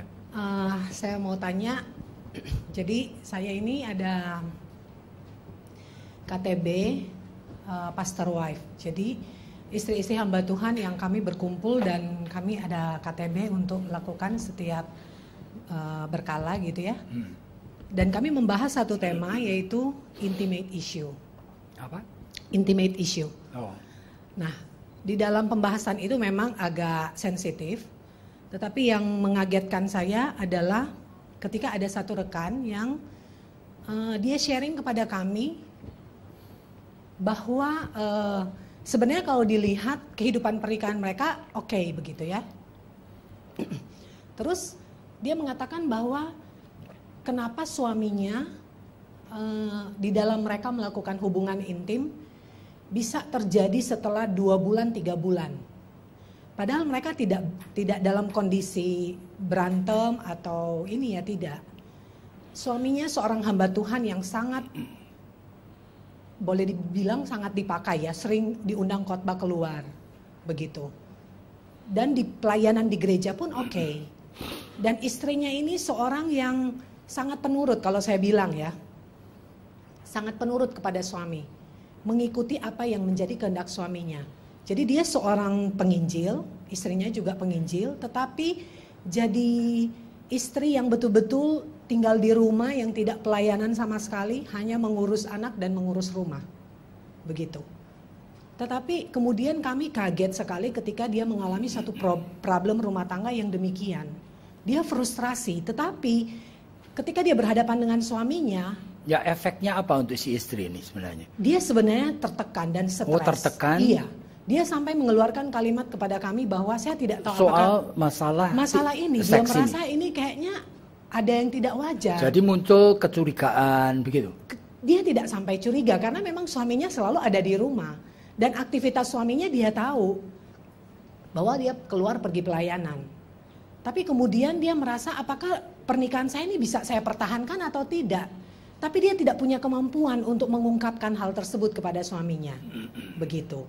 Dan kami sendiri sebagai rekan-rekan merasa kesulitan. Kami tidak tahu harus memberi advice seperti apa, nasihat seperti apa gitu ya, karena ini sangat sensitif, sangat pribadi sekali. Kira-kira mungkin Pak Paul ada masukan atau apakah Pak ini Yakub. suatu penyakit atau Pak Yakub. usulan? Pak Yakub, sorry. Jadi Paul Gunadi. Oh bukan. Kayak, Iya. ya maksudnya apakah ini satu kelemahan atau bawaan atau apa Sebetulnya ya? belum Memang tahu, kita tidak sih. tahu. Ada berbagai kemungkinan, cuma karena kita belum tahu, itu lebih baik kalau kita tidak memberikan advice apa-apa. Iya. Nah, yang kita anjurkan hanya supaya dia menyempatkan diri untuk bertemu dengan seorang konselor yang tanda petik profesional, yang bisa memelihara confidential gitu loh. Oleh karena biasanya konselor itu akan keep gitu, memelihara secret-secret ini dan tidak bocor kemana-mana. Nah itu nanti melalui percakapan konseling biasanya itu akan tersingkap. Tersingkap apa itu? Kami memang di dalam diskusi itu kami pernah beberapa rekan ngomong, apakah kalian pernah diskusikan ini secara terbuka? Dan dia mengatakan bahwa saya pernah nanya. Tapi suaminya merasa itu hal yang wajar, biasa kalau dia merasa ya memang begitu lama tidak melakukan hubungan intim itu dan bagi dia nggak ada yang masalah begitu. Sebab itu ada puluhan possibility sih, gitu loh. Puluhan possibility. Jadi meskipun kita tahu bahwa seks itu insting, seks itu tidak rasional. Sehingga kalaupun suami itu akan mengatakan misalnya, habis aku sebenarnya kalau lihat istriku dan oleh karena aku tiap hari lihat dia, bahkan dalam ketelanjangannya pun aku tidak terangsang dan tidak tertarik. Nah, itu tuh seringkali itu secara rasional bisa diucapkan. Tetapi ada unsur-unsur yang lain yang unspoken, yang namanya tacit dimension daripada secretnya orang gitu loh. Nah, itu seringkali begitu kita nanti ada konseling, kita baru akan menjumpai. Kadang-kadang kita kaget-kaget oleh karena manusia itu punya keunikan. Ya, tapi itu ada puluhan kemungkinan sebenarnya. Oke. Ya, Oke, maksud saya begini, kalau sampai efeknya itu hanya menggelisahkan, tetapi istri itu tidak sampai dilumpuhkan fungsi utama dalam hidupnya. Kalau menurut saya sih, just let it be like that. Gitu loh. Oleh karena apa? Tetap 2 bulan sekali juga ada hubungan seks gitu loh. Tapi kalau itu melumpuhkan fungsi-fungsi utama dalam hidupnya, misalnya menyebabkan dia kalau mencari dengan suami itu makin memburuk. Nah itu fungsinya tidak baik. Atau dia kemudian sering terpancing kemarahan. Nah itu tidak baik. Nah itu fungsi itu berarti ada yang dipengaruhi dan dirusak. Nah itu perlu sekali bantuan.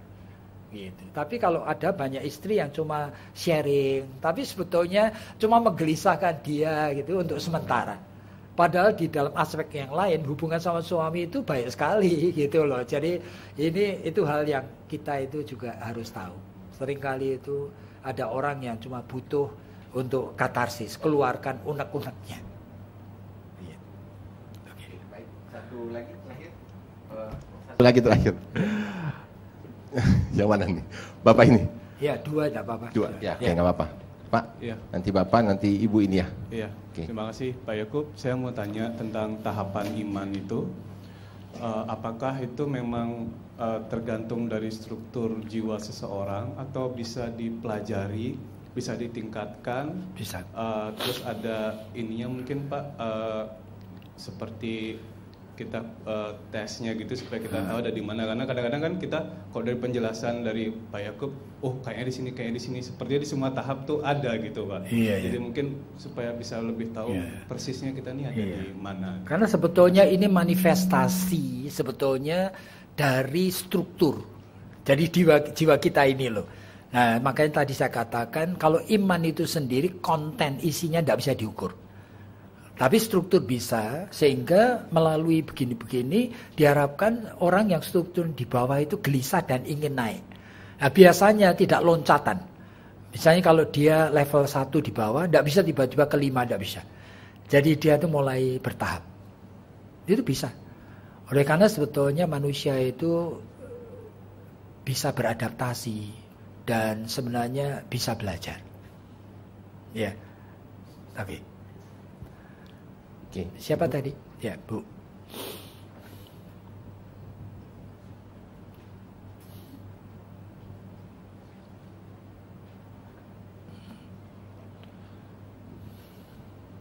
Iya.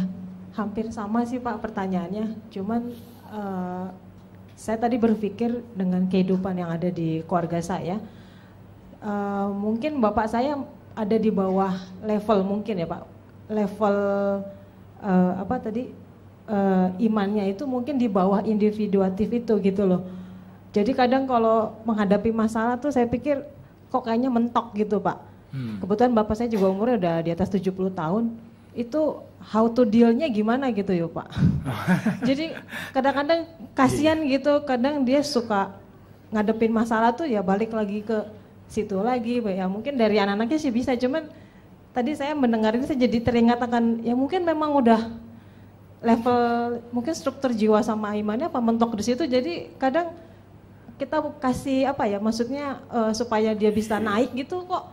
Ntar nggak lama lagi dia balik lagi, kayaknya dia di bawah individuatif itu gitu loh Pak. Itu bagaimana Pak? Terima kasih. Sebetulnya ini pertanyaan juga tanda petik hal-hal praktis itu seringkali sulit dijawab Bu. Oleh karena sebenarnya yang begini, kembali aja kepada prinsip hukum yang pertama yang saya sebutkan, yaitu hukum kewajaran hidup.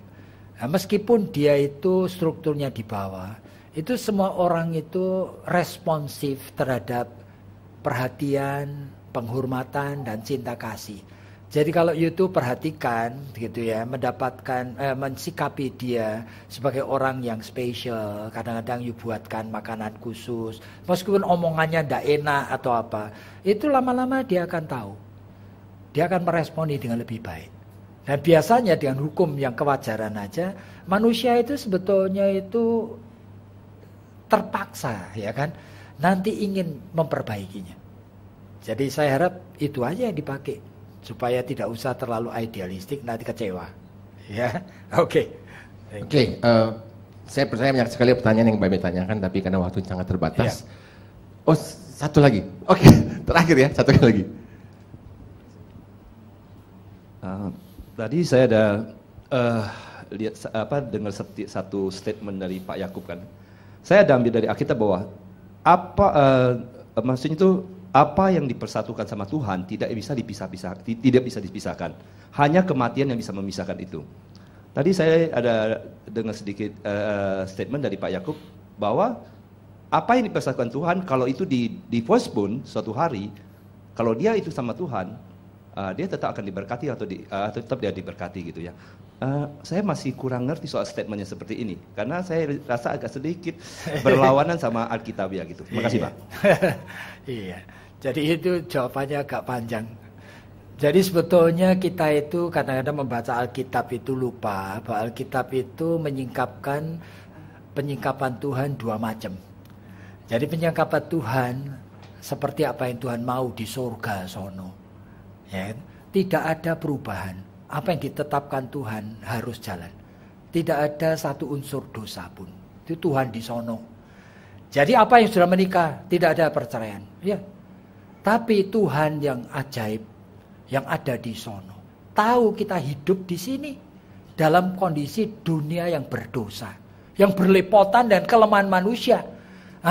Untuk menolong manusia. Tuhan bukan cuma menuntut tidak cerai. Pokoknya tidak boleh cerai. Loh. Tuhan itu rela mengosongkan diri.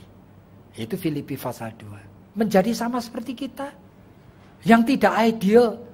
Bahkan menghadapi semua pencobaan yang kita cobai. Tapi dia tidak berdosa. Cuma dengan cara itu pula. Dia menolong kita untuk mulai menyesuaikan diri dengan Tuhan yang di sono. Nah, makanya kalau di sini tidak ada pengampunan. Ya toh? Orang berdosa tidak pernah. Di sini, Matius 12. Tidak ada dosa yang tidak diampuni. Nah, mana lebih besar dosanya? Petrus yang menghujat dan menolak Tuhan 3 kali loh. Dengan laki-laki dan perempuan yang bercerai. 99% orang bercerai itu kelemahan pribadi. Dia tidak mengkaitkan dengan Tuhan. Mana lebih besar dosanya? Nah, Petrus saja yang dosanya menyangkali dia.